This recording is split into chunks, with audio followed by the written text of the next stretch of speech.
राजस्थानात गेल्या 8 महिन्यात पोलीस कोठडीत 11 जणांचा मृत्यू झाल्याची बातमी धक्कादायकच, पण खरे तर त्यापेक्षा धक्कादायक असते ते कोठडीतल्या आरोपीशी पोलिसांचे वर्तन.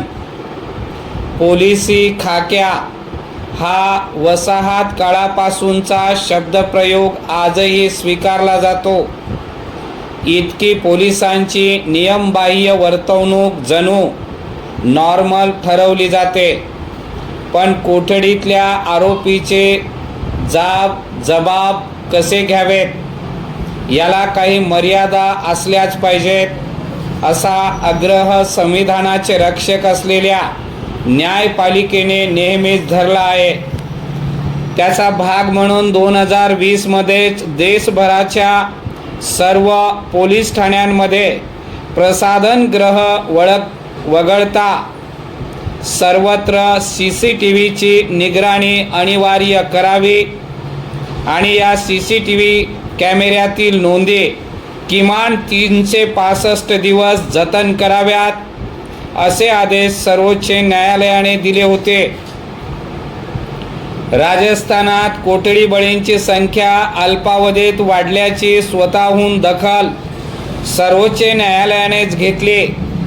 त्या प्रकरणाच्या ताज्या सुनावणीत अद्यापही राजस्थानच्या पोलीस ठाण्यांमध्ये CCTV कसे काय नाहीत अशी संतप्त विचारणा न्यायमूर्ती मेहता यांनी मंगळवारी केली. या प्रश्नाचे उत्तर अर्थातच राजस्थान सरकारच्या वकिलांकडून अपेक्षित आहे आणि पुढच्या सुनावणीत कदाचित ते दिलेही जाईल. बहुतेक राज्यांमध्ये पोलीस ठाण्यात सर्वत्र CCTV या निर्देशाचे पालन झालेले नसते आणि तरीही अमुक इतक्या पोलीस ठाण्यात अंशतः हे काम पूर्णत्वास गेले आहे, अशा प्रकारचे कागदी घोडे नाचवणारी उत्तरे दिली जातात.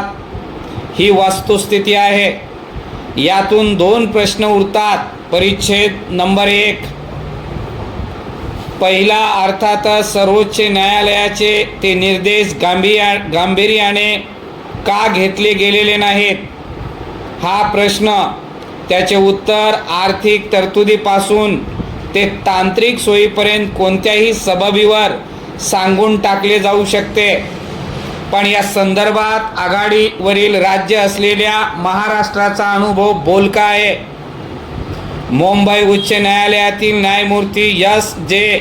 कांठावाला आणि न्यायमूर्ती M.N. जाधव यांच्या खंडपीठाने महाराष्ट्र सरकारकडे पोलीस ठाण्यांमध्ये CCTV बसवण्याच्या पूर्ततेची माहिती 2022 सालच्या फेब्रुवारीत मागवली होती.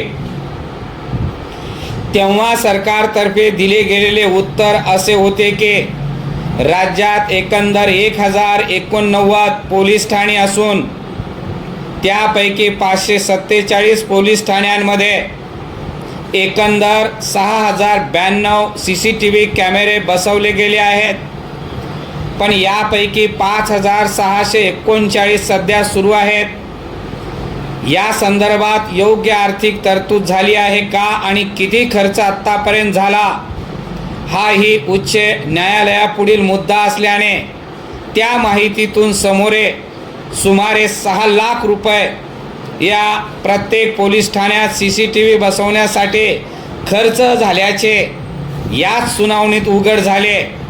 याचा अर्थ एकंदर 60 कोटी रुपयांचा खर्च फक्त 550 पोलीस ठाण्यातील CCTVसाठी झाला.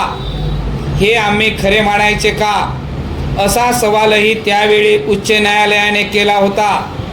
पुढे 2024 मध्ये माहिती अधिकारात मागवलेल्या माहितीला पोलीस महासंचालक कार्यालयाने दिलेल्या उत्तरात 1089 पोलीस ठाण्यांमध्ये CCTV बसवले गेल्याचा उल्लेख होता.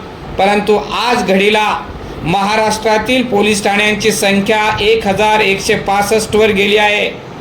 तेथे बसवलेल्या कॅमेऱ्यांपैकी नेमके किती कार्यरत आहे याची माहिती 2024 मध्ये अथवा त्यानंतर जाहीर झालेली नाही.